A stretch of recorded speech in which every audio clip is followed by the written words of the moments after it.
আমি আমাৰ সাধাৰণ সম্পাদকজনৰ ওপৰত কিয় বৰতদবা থানাত এজাহাৰ দাখিল কৰিবলগীয়া হ'ল মই আপোনালোকক কথাটো কৈ দিব বিচাৰিছোঁ। আমাৰ সাধাৰণ সম্পাদকজনে কাৰ্যনিৰ্বাহকৰ বিনা অনুমতিত বহু লাখ টকাত বেংকৰ পৰা উঠাই নিছে বুলি আমি জানিব পাৰিছোঁ। আৰু এই লৈ আমি তেওঁলৈ বহুবাৰ তেওঁক আমি জনাইছিলোঁ যে আপুনি এখন কাৰ্যনিৰ্বাহক সভা আহ্বান কৰি হিচাপ নিকাচখিনি আপুনি দাখিল কৰক। মৌখিক টেলিফোনিক কথা তেওঁ নমনাৰ কাৰণে আমি প্ৰায় 3খন চিঠি তেওঁলৈ প্ৰেৰণ কৰিলোঁ। এখনটো এই ৰেজিষ্টাৰ ৰেডি কৰি প্ৰেৰণ কৰিলোঁ, কিন্তু তেওঁ কোনো কাৰ্যনিৰ্বাহক সভা আহ্বান নকৰিলে। আমি জনামতে প্ৰায় 12 পৰা 15 লাখ টকা তেওঁ বেংকৰ পৰা চেল্ফ উইথড্ৰ কৰি লৈ গৈছে, যিটো আমাৰ বৰদোৱা থানৰ আমাৰ কাৰ্যনিৰ্বাহকৰ নিয়মাৱলী বাহিৰত বা সংবিধানৰ বাহিৰত। সম্পাদকে 10,000 টকাহে খৰচ কৰিব পাৰে। গতিকে কিন্তু তেওঁ ইমান টকা নি এতিয়া হিচাপ দিয়াৰ পৰা পলাই থাকে, টেলিফোন নধৰে। আমি বাধ্য হৈ আমাৰ অধিবক্তাৰ লগত কথা পাতি আমি এখন FIR দাখিল কৰিছোঁ। আৰু এতিয়া আমি জানিব পাৰিছোঁ আজি তাৰিখলৈকে বৰতদবা থানৰ OC গৰাকীয়ে FIRখন ৰেজিষ্টাৰ কৰা নাই।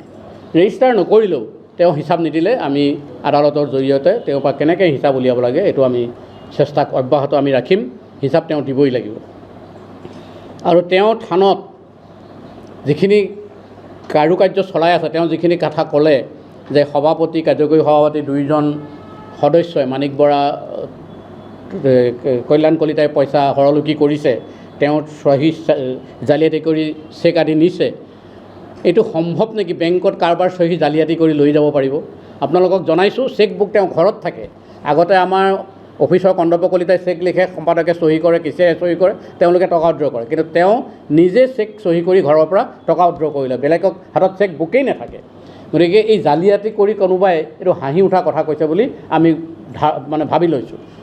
খালি তেওঁৰ এখন চিঠিত আমি স্কেনিং চহীটো ব্যৱহাৰ কৰাটো হয়, যিটো আপোনালোকক ক'লে বহুত দীঘলীয়া হ'ব। আৰু তেওঁ পাৰ্মিশ্যনত কৰিছিলোঁ, এতিয়া তেওঁ পাৰ্মিশ্যন নাই লোৱা বুলি ক'বলৈ গৈছে। আনকি তেওঁ এনেকুৱা মানুহ, আমি অফিচ চলাবৰ কাৰণে যিটো টকা দিওঁ, এটা আগৰ পৰা চলি আছিল টকা 50,000 কাৰ্যালয় দিয়া যায় মাহটো চলিবৰ কাৰণে, কেতিয়াবা 1.5 মাহ চলি যায়। তেওঁ সেই টকাটো কমালে 20,000লৈ আনিলে, আনি আকৌ টকাটো উইথড্ৰ কৰাৰ পিছত তেওঁ নিজে টকাটো কেছ লৈ যায় ঘৰলৈ, গৈ থানৰ পলিথিনৰ পৰা আৰম্ভ কৰি যি লাগে তেওঁ স্কুটাৰখন মাৰি ঢিঙৰ পৰা গৈ কিনি আনে। কোনো কাৰ্যালয়ৰ মানুহক বা কোনো এমপ্লয়ীক তেওঁ কৰিবলৈ নিদিয়ে। আনকি এমপ্লয়ীয়ে তেওঁ LIC কৰে, LIC যদি নোখোলে, নতুন LIC যদি নোখোলে তেতিয়াহ'লে তেওঁ থানৰ পৰা উলিয়াই দিম বুলি ভাবুকি প্ৰদান কৰে। আৰু তেনেকৈ কিছু LIC খুলি আজিলৈকে টকা পইচা জমা দিয়া ৰচিদ জমা দিয়া নাই বুলি সেইবোৰ কৰ্মচাৰীবিলাকে আমাক অভিযোগ দাখিল কৰিছে। তেওঁ ব্লেংক চেকখন মানে সেইটো কথা ক'বলৈ গৈ আছিলোঁ মই। আমাৰ এমপ্লয়ীখিনি একটু দুখীয়া মানুহ থানখনত যিসকলে আমাৰ ঝাৰু মাৰে, পৰিষ্কাৰ কৰে, তেওঁলোকেহে আমাৰ এমপ্লয়ী। আচলতে সেৱক বুলি কওঁ আমি, এমপ্লয়ী বুলিও নকওঁ। তেওঁলোকে কোনোবাই 3,000, কোনোবাই 4,000, কোনোবাই 5,000 টকা দৰমহা পায়। আজি প্ৰায় 2.5 মাহ হ'ল কৰ্মচাৰীখিনি তেওঁলোকে এই যিটো আমি পাৰিশ্ৰমিক বুলিহে কওঁ, দৰমহা বুলিও নকওঁ, এই পাৰিশ্ৰমিকটো দিয়া নাই। যিখন তদৰ্থ সমিতিৰ নামত নাগৰিক মঞ্চই চলাই আছে, তেওঁলোকেও ডেইলি কালেকশ্যন কৰি টকাটো নি আছে, এওঁলোকৰ দৰমহাটো মানে পাৰিশ্ৰমিকটো দিয়া নাই। তেতিয়া আমাৰ কোষাধ্যক্ষৰ লগত আমি কথা পাতিলোঁ এটাইকেইজনে যে কিবা কৰি আমি দি দিব পাৰি নেকি। কিন্তু চেকবুক আছে তেওঁৰ হাতত, তেওঁকতো আমি কণ্টেক্টেই কৰিব নোৱাৰোঁ, না টেলিফোন ধৰে, না মানুহ ঘৰত পঠালে পায়, উপায় নাপায়। তাৰপিছত এদিন আমাক কোষাধ্যক্ষই ফোন কৰি ক'লে যে মোৰ ড্ৰয়াৰত মই এখন চেকবুক পাই গ'লোঁ, কিবা কাৰণত হয়তো থৈছিলোঁ। বোলো তুমি এজন এমপ্লয়ী মাতি পেলাই দি দিয়া। এমপ্লয়ী মাতি তেওঁ 2 মাহৰ দৰমহা চেকখন চহী কৰি দিলে। আৰু তেওঁলোকক ক'লে যে চোৱা মোৰ ফোন চোন নধৰে, তোমালোকে যদি পাৰা চেকখন চহী কৰি দৰমহাটো লৈ ল'বা, কাৰণ আমাৰ টকাটো বেংকৰ পৰাহে হ'ব, একাউণ্টত যাব, কোনো কেছ টকা ল'ব নোৱাৰে দৰমহা। গতিকে বেংকত চেকখন দি দিলেই হৈ যায়। আৰু তেওঁ যি চিটত চহী কৰিব লাগে এইটো কেচিয়াৰে চহী কৰি দিলে এমপ্লয়ীজনৰ হাতত। কিন্তু আমাৰ কৰ্মচাৰীখিনি তেওঁ ঘৰত গৈ বাৰে বাৰে অনুনয় বিনয় কৰাৰ পিছতো তেওঁ মানে নকৰিলে কোনো কাৰণত। ভাই ককাই কৰিবলৈ নিদিয়ে বুলি ভাই ককালৈ গ'লগৈ তেওঁ। তেতিয়া থানৰ পৰা ভাই ককাই পালেগৈ। যেতিয়া এজাহাৰখন দিবলৈ আমি থানলৈ গৈছিলোঁ, কথাখিনি ওলাওঁতে আমাক OC চাহাবেও কৈছিলে যে কিবা কৰি দৰমহাকেইটা দি দিয়ক। দুখীয়া মানুহৰ 2-4টা ল'ৰা মোটালেও আহে, মানে এনেকুৱা হৈছে যে OC পৰাও পইচা ল'বলগীয়া হৈছে চিনাকি 2-এটাই। পাৰিলে দি দিয়ক। মোলৈ কথাটো আমাৰ এনেকুৱা হৈ আছে যে মানে চেকখন আছে, এতিয়া এমপ্লয়ী হাততে আছে আমাৰ, তেওঁ চহীটো নকৰে। আপুনি যদি পাৰে, মই কৈছোঁ যে আপুনি যদি পাৰে তেওঁক অকণমান কৈ পেলাই চেকখন চহী কৰি দিবচোন, তেওঁলোকে দৰমহাটো পাওক। সেইখন চেকৰ সেইটো এমপ্লয়ী দৰমহাৰ চেক আছিল। সেইখন আমি কিবা চহী কৰা জোৰ কৰি চহী কৰি কোনোবাই টকা নিব সেই কথাটো নাছিল। আমি যে পইচা খোৱাৰ কথা তেওঁ কৈ আছে, সভাপতি কাৰ্যকৰী সভাপতি 2জন সদস্যই। আমি পইচা ক'ত পাম? পইচাটো কেচিয়াৰ আৰু সম্পাদকৰ কথা। তাত সভাপতিটো পইচা পাতি কোনো লেনদেনেই নাই, কাৰ্যকৰী সভাপতি পইচা লেনদেনেই নাই, সদস্য 2জনতো কথাই নাই। ক'ত আমি টকাটো পাম? কিন্তু সংগঠনত অভিযোগ কৰিছে যে আপোনালোকে যদি চেকত চহী কৰাই বা বিভিন্ন সময়ত আপোনালোকে চেক উদ্ধাৰ কৰে সেইখিনি কাৰ্যকৰী সভাপতিখিনি তেওঁলোকেহে আমি কেনেকৈ লৈ যাম? আমি কেনেকৈ লৈ যাম? আপোনালোকে বেংকত চেক কৰক। আজিকালি মোৰ নামত যদি এখন চেক দিয়ে, মই বেংকত মোৰ আধাৰ কাৰ্ড শ্ব' কৰিব লাগে। মই এদিনমান বেংকত আধাৰ কাৰ্ড শ্ব' কৰিছোঁ নেকি, আপোনালোকে এবাৰ চেক কৰক। আপোনালোকে ক'লোঁ মই যদি এটকাও মই বেংকৰ পৰা লৈছোঁ চেকত, আৰু এই ষ্টেটমেণ্ট ওলালে ওলাই যাব নহয়। প্ৰভাত কলিতাই 10 টকা লৈছে, 1 লাখ টকা লৈছে, ষ্টেটমেণ্টত নোলাব জানো? ষ্টেটমেণ্টটো উলিয়াওক আপোনালোকে। আমাৰ কাৰো নামত এটকাও নাই, তেওঁৰ নামতে 14-15 লাখ টকা আছে। আৰু এটা অভিযোগ আনিছে যে দৌল মহোৎসৱত বিগ বাজেট। সেইটো দেখুৱালোঁ আপোনাক মই। আপোনাক বহীখন মই দেখুৱাই দিওঁ লাগিলে আকৌ এবাৰ। আমাৰ দৌল মহোৎসৱত প্ৰথমতে আমি দৌল মহোৎসৱত যেতিয়া আমি প্ৰাৰম্ভিক আলোচনা কৰিছিলোঁ এক্সিকিউটিভত, তেতিয়া আমি বাজেট ধৰিছিলোঁ 23 লাখ টকা। যেতিয়া কাম কাজবোৰ আৰম্ভ কৰিলোঁ, আমাৰতো প্ৰায় 12খন ছাব কমিটি আছিলে। 12খন ছাব কমিটি আমাক ক'লে যে এখন এক্সিকিউটিভ কল কৰক, আমাৰ পইচা পাতিটো অলপ কম হৈছে, আপোনালোকে আমি আপোনালোকক কথাখিনি কওঁ। আমি তেতিয়া 4 মাৰ্চত এখন এক্সিকিউটিভ কল কৰিলোঁ। তেওঁ উপস্থিত আছে, মই আপোনালোকক দেখুৱাই দিব পাৰোঁ, তেওঁ চহীয়ে তহীয়ে। আৰু 4 মাৰ্চৰ আলোচনা কৰি তেওঁলোকে ক'লে যে অলপ হ'লেও বাজেট বঢ়াব লাগিব, নহ'লে এই কামখিনি নহ'ব। তেতিয়া আমি আলোচনা বিলোচনা কৰি 23.5 লাখটোক কোনোবাই ক'লে 10% বঢ়াই দিয়ক। এই 10% বঢ়ালে এটা ফিগাৰত পৰে, গতিকে ৰাউণ্ড ফিগাৰ আমি 25 লাখ টকাত ধাৰ্য কৰি পেলাই, এইটো কাৰ্যনিৰ্বাহকে কৰিছে, এইটো এজন দুজনে কৰা নাই। আৰু সেইদিনা প্ৰায় 26জন কাৰ্যনিৰ্বাহক সদস্য উপস্থিত আছে আমাৰ সেইদিনা। হিচাপত গোটেই কাৰ্যনিৰ্বাহকৰ হিচাপখিনি সভাপতিয়ে মাজতে নি থৈছিলে, তেওঁলোকে দাখিল কৰিলে নহয় হিচাপখিনি। এইয়া হিচাপত মই আপোনালোকে চাব পাৰে, আপোনালোকে উপসমিতিয়ে যি হিচাপ দাখিল কৰিছে, এই হিচাপত ফাইল বনাইছে 25 লাখতকৈ 10-15 হাজাৰ কমিবহে, 25 লাখতকৈ বঢ়া নাই। কাৰণ 2-এজন আমাৰ আহ্বায়কে কোনোবাই 10 হাজাৰ, কোনোবাই 15 হাজাৰ ৰাহি ধনটো এওঁ 80 হাজাৰ খাদ্য বাজেটৰ পৰা ঘূৰাইহে দিছে। পইচা বেছিকৈ নিয়া নাই, এওঁ ঘূৰাই দিছে। তেনেকৈ আমাৰ আৰু কোনোবা 2জনমানে দিছে। এই ধৰ্মীয় উপসমিতিয়ে তেনেকৈ অলপ পইচা ঘূৰাই দিছে, পইচা নিয়া নাই। প্ৰশাসনিক উপসমিতিয়ে পইচা ঘূৰাই দিছে, মানে অলপ বাজেটটো বেছি হ'ল, বাচি গ'ল, লৈ গ'ল। মই আপোনাক কৈছোঁ, এগছী তাত অক্ষয় বন্তি জ্বলি থাকে, সকলোৰে ভয়, কাৰণ সকলোৰে পৰিয়াল আছে। এই পৰিয়ালটো জাহ যোৱাকৈ কোনেও ইয়াত কাম কৰিবলৈ নাহে। তেওঁ মানসিকতা বেয়া কাৰণে তেওঁ অভিযোগটো আনিছে। কাৰণ মই ক'লোঁ নহয়, তেওঁ এনেকুৱা মানসিকতা মানুহ, LIC এজেণ্ট হৈ এমপ্লয়ী এজেঞ্চি LIC খুলি সেই LIC ৰচিদবিলাক আজিলৈকে তেওঁ জমা দিব পৰা নাই, তাৰমানে পইচা জমা দিয়া নাই। কথাটো তেনেকুৱাই হৈছে, পইচা জমা দিলেতো ৰচিদখিনি দিলেহেঁতেন, পইচা জমা দিয়া নাই। গতিকে তেওঁৰ মানসিকতা সেইটো। আমাৰ সেই জাতীয় মোৰ বিশ্বাস, আমাৰ যি কাৰ্যনিৰ্বাহক সদস্যসকল আছে, এনেকুৱা কাৰো মানসিকতা নাই। এতিয়া তেনেকুৱা কথা ক'লে মই ঢেৰ ক'ব পাৰিম, কিন্তু আপোনালোকৰ টিভিতটো এই কথা নোলাব। গতিকে তেওঁলোকে মাটি দখল কৰিছে, এতিয়াও থানৰ কাষত মাটি দখল কৰি আছে, এনেকুৱা ঘটনাও হৈছে। গতিকে তেওঁ পৰিয়াল মাটি দখল কৰিছে। এতিয়া দখলটো আগতে কৰিলে। আমাৰ কল্যাণ কলিতাহঁতে আমি SDC দৰখাস্ত দি আমি কিছু উদ্ধাৰ কৰিলোঁ, কিন্তু কিছু এতিয়াও থাকিল। এতিয়াও কিছু মাটি তেওঁলোকৰ তাত দখলত আছে। গতিকে এই কাম কৰি থাকিলে তেওঁলোকৰ মানসিকতা সেইটো হ'ব পাৰে। চকু পানী, ঘৰিয়ালৰ চকু পানী তুমি ক'লেই নহ'ব যে মই হ'লোঁ, মানে ৰত্নাকৰ বা বাল্মীকি হ'লোঁ বুলি ক'লেই নহ'ব নহয়। তেওঁ কি আছিল বৰদোৱা চব মানুহে জানে, ৰত্নাকৰ আছিল। কিন্তু আমি ভাবিছিলোঁ বাল্মীকি হ'ল, কিন্তু দেশে পোছাকে বাল্মীকি হ'ল আচলতে। তেওঁ কিন্তু মানসিকতাৰে বাল্মীকি হ'ব নোৱাৰিলে। আনকি এইটো নকওঁ আৰু, মানে মই এইটো চমুকৈ ক'লোঁ, দেশে পোছাকাই হ'ল, কিন্তু তেওঁ বাল্মীকি আচলতে হ'ব নোৱাৰিলে। নহ'লে কৈছোঁ ন, অক্ষবন্তি জ্বলি থকা জেগাত তেওঁ মানুহক সন্দেহ কৰে যে তেওঁ চেকত চহী কৰিছোঁ। এইটো পাগলেও নকয় মোৰ চেকত অমুকে চহী, আজি তাৰিখত ইমান ছফ্টৱেৰ থকা দিনত কাৰোবাৰ কলিজা আছে যে মই অমুকৰ নামত চেকখন চহী কৰি লৈ যাম। আৰু ইয়াত আমি থান সেৱা কৰিবলৈহে আহিছোঁ। আমি সকলো ইয়াততো আমি টকা পইচা ঘটিবলৈ বা কিবা, আমি এটা ভাল মানসিকতাই আহিছিলোঁ, কিন্তু সেই মানসিকতাটো বৰদোৱাত আহি ৰক্ষা কৰিব পৰা নাই। আজি টিভি আগত বাদ দিবলগীয়া হৈছে, নিজেই লাজ পাইছোঁ।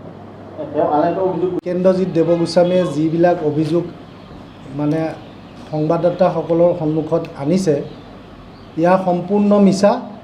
আৰু আমাৰ সততা আছে, গতিকে আমি আইনৰ সহায় লৈছোঁ। তেওঁ যদি সততা আছে, তেওঁ আইনৰ সহায় লওক। প্ৰথম প্ৰত্যাহ্বান তেওঁলৈ এইটো আগবঢ়ালোঁ। আৰু ইয়াৰ বাবে যদি দোষী আমি হওঁ, আইনে আমাক শাস্তি দিব। আৰু দোষী যদি তেওঁ হয়, তেওঁ নিজে শাস্তি মূৰ পাতি ল'ব লাগিব। আৰু থানৰ যি অৰিহণাৰ পইচা তেওঁ যেনেকৈ খৰচ কৰিলে তাৰ সম্পূৰ্ণ পাই হিচাপ তেওঁ দিব লাগিব। তেওঁ পলাই ফুৰিছে, তেওঁ কাৰ্যনিৰ্বাহক নিদিয়াকৈ আজি 9 মাহ তেওঁ কাৰ্যনিৰ্বাহক দিলেও তাত উপস্থিত নাথাকে, আৰু তেওঁ নিদিয়েও গতিকে আমি হিচাপ দাখিল কৰিব পৰা নাই। তেওঁ আমাৰ হিচাপত তেওঁ চেল্ফ এণ্ড ইয়ৰ চেল্ফত তেওঁ প্ৰায় 12 পৰা 14 লাখ টকা বেংকৰ পৰা তেওঁ উঠাই ক'ত খৰচ কৰিলে এইখিনি কোনো হিচাপ দিয়া নাই। আৰু যোৱা দৌল উৎসৱত মোক সাংস্কৃতিক বিভাগৰ আহ্বায়ক দিছিল, এখন উপ সমিতি আছিল, আমি বাজেট দাখিল কৰিছিলোঁ। বাজেট মতে সম্পূৰ্ণ টকা মই আজিও নাপালোঁ। সেই সময়ত সম্পাদকক টকা বিচাৰোঁতে তেওঁ পিছত গম পালোঁ টকা তেওঁ উঠাই আনিলে।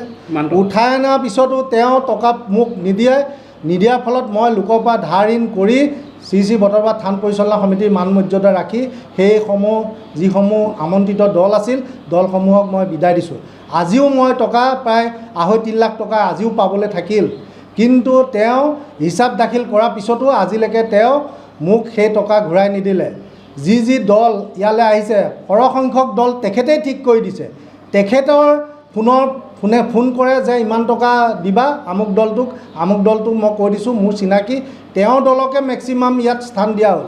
কিন্তু টকা দিয়া সময়ত বাজেট দাখিল কৰাৰ পিছতো দৌল উৎসৱৰ আগত বাজেট দাখিল কৰাৰ পিছতো সেই বাজেট মতে মই ধন নাপালোঁ। কিন্তু তেওঁ গম পাইছোঁ, বিশেষ সূত্ৰে গম পাইছোঁ আৰু ধন ভঁৰালী মহোদয়ৰ মুখেৰেও কিছু কথা গম পাইছোঁ, তেওঁ সম্পূৰ্ণ টকা উঠাই লৈছে বুলি আমি গম পাইছোঁ। গতিকে সভাপতি মহোদয়ক আমি কাৰ্যনিৰ্বাহকৰ সিদ্ধান্ত মৰ্মে আমি আইনৰ ব্যৱস্থা লৈছোঁ। আইনে যি পথ দিব আমি সেই পথেৰে আগবাঢ়ি যাম। ধন্যবাদ। পূৰ্ব থানৰ এটা হেৰি ওলাইছিলে, সেই সোণৰ বিস্কুটটো সভাপতি বৰ্তমানলৈকে তেখেতৰ হাতত ৰখাই গৈছে, য'ত থানৰ সম্পাদকৰ হেৰি বা থানৰ কোনো একাউণ্টত জমা হোৱা নাই। কি বস্তু এতিয়া সভাপতিৰ কাষ্টডিত আছে বুলি কোনটো মই বুজা নাই। বেংকৰ লকাৰ সোণৰ বিস্কুট তেতিয়া যিটো এটা গণ্ডগোল হৈছিলে সেইটো আছিল HDFC বেংক মিছন মাৰ্কেট শাখাত। তেতিয়া আমি এই গণ্ডগোল বিলো হোৱাৰ পিছত আমি আলোচনা কৰি যে এইটো এটা প্ৰাইভেট বেংক, ইমান সোণ তাত থকাটো ঠিক নহয়। আমি ষ্টেট বেংকৰ লগত কথা পাতিলোঁ আৰু ষ্টেট বেংকে তেতিয়া আমাক লকাৰ দিলে। এতিয়া গোটেই কথাখিনি এটা বস্তু হৈ আছে, তেতিয়া সম্পাদকজন ভাৰপ্ৰাপ্ত আছিল, তেওঁৰ চহীত আমি লকাৰত থোৱা নাই।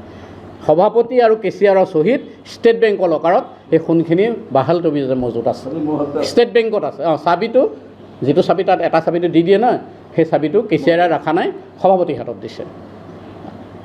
আৰু সেইটোতো এটা বেংকৰ হাতত থাকে, এটা হেৰিয়াৰ হাতত থাকে। আৰু ইয়াৰ সোণখিনিও ঠিক সেইদৰে লকাৰত আছে, সেয়া সোণ একদম মজুত আছে ষ্টেট বেংকৰ লকাৰত।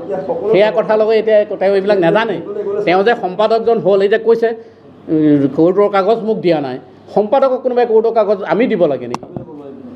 তেওঁহে আমাক দিব, এয়া কোৰ্টৰ কাগজ আহিছে। তেওঁ আৰু এটা কথা কৈছে, তেওঁ নামতহে সম্পাদক কিন্তু কামত সম্পাদক নহয়। তেওঁ ৰিজাইন কিয় নিদিলে? তেওঁ যদি কামত সম্পাদক নহয়, মোক যদি তেনেকৈ কোনোবাই বাঁহৰ মুহা কৰি ৰাখে, মই 1 মিনিটো নাথাকোঁ তাত। তেওঁ কিয় আছিল? কি লোভত আছিল তেতিয়াহ'লে?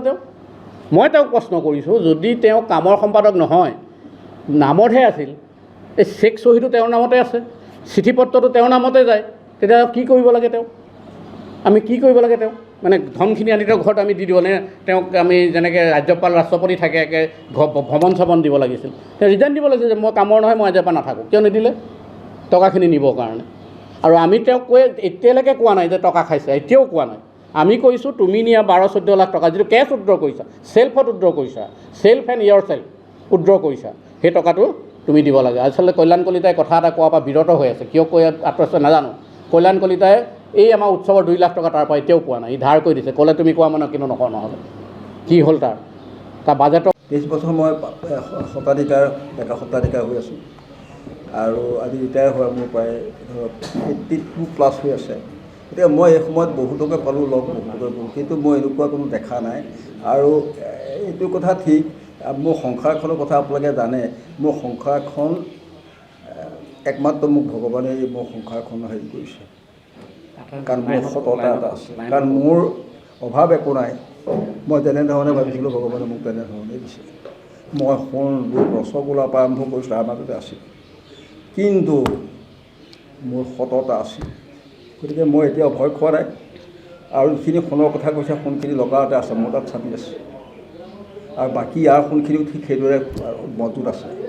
আপোনালোকে চাওঁ বুলি ক'লে সাংবাদিকসকলে যে এদিন যদি যায় চাব পাৰিব, আৰু তাৰ চাবি আছে।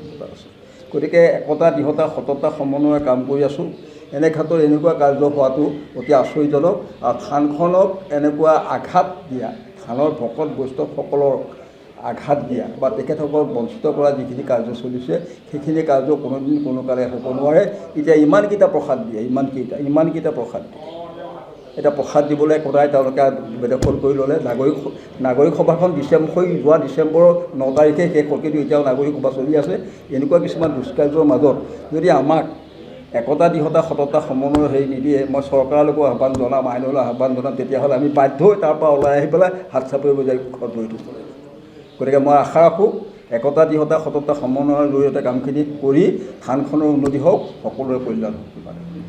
যিকোনো খবৰৰ বাবে যোগাযোগ কৰক 7099017330 লগতে 7099017110 নম্বৰত।